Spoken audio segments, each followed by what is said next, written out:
With Thor Love and Thunder's opening weekend box office coming in well under industry projections, and in fact worldwide, it took in 33% less than Doctor Strange 2 Multiverse of Madness, it's obvious that a lot of people have some problems with the recent Taika Waititi entry into the MCU. It might be for a variety of reasons, whether it's identity politics related, whether it's the depiction of these characters in the story they told, whether it's the consistently unfunny humor that's inserted at every opportunity. Lots of people had problems, but one thing that I'm not sure if people were really expecting is the reaction from some MCU stans, because they're just so triggered by this storyline in the film. Thor Love and Thunder viewers urge Marvel to add trigger warning. Those scenes hit hard. Fans are criticizing the studio for not alerting people to a certain storyline, and it doesn't get more typical MCU fan than this, because Jane Foster, spoiler alert, has cancer. Almost like if you knew anything about the comic books, you should know that going in. And almost like the fact that someone has cancer is not a reason for needing a trigger warning before a movie. Yet that's what some of these pathetic losers are asking for. Cinemagoers are issuing trigger warnings to those planning to watch Thor Love and Thunder and are criticizing Marvel's decision to not include one at the beginning of the film. The new film, sequel to 2017 Thor Ragnarok, stars Chris Hemsworth, Tessa Thompson, and Natalie Portman.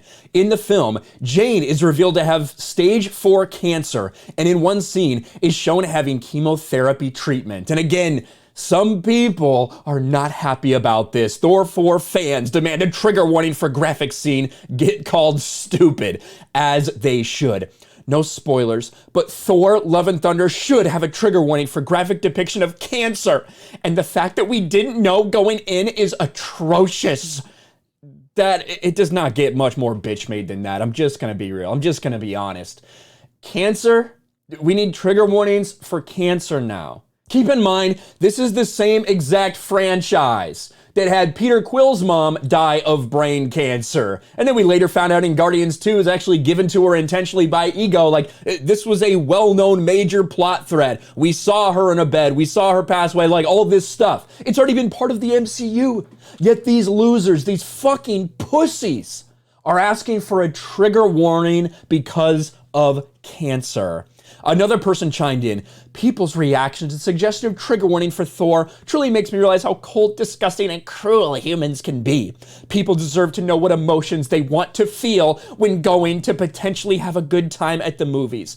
Stop misinterpreting and spreading misinformation. These are really sensitive issues and can trigger people. I panicked until I knew the context. Please.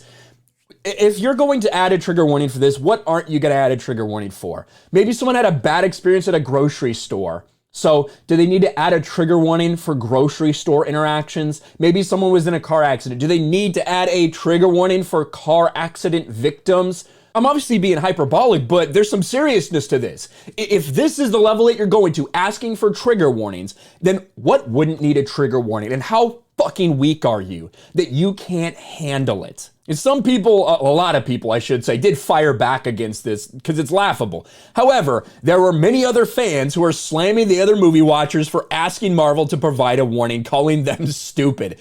Trigger warnings, seriously? Are people that weak-minded you can't deal with a dramatic scene? It's not like this is the first movie to do it. How stupid. Another person said, as a cancer survivor, I find this extremely stupid. One person warned, sorry kids, a movie studio is under no obligation to give you a trigger warning that spoils the film for everyone just in case. You have the internet, read spoilers if you're that worried about it. And that's a good point. If you are that mentally weak that you feel like you need to know something like that, maybe you should just look at spoilers for every single movie so you don't go to a movie theater and hyperventilate. There's so much about this story that is just typical MCU normie fan, right? That you don't know that Jane Foster had cancer in the comic books because you don't actually know anything about the comic books. You don't care about these stories, even garbage storylines. You have no idea about them, so you're surprised when you walk in the movie theater and this is what happens. And then to be that weak that simply a depiction, not even a graphic one,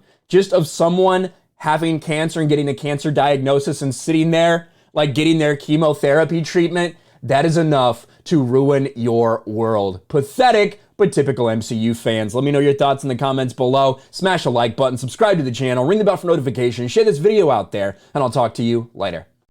Thanks for watching, everyone, and a huge shout out to my patrons. I appreciate you guys so much. Want to follow me on Twitter or Instagram? Check out the description below. You'll find links to my P.O. box and my Patreon as well. And I'll talk to you guys later.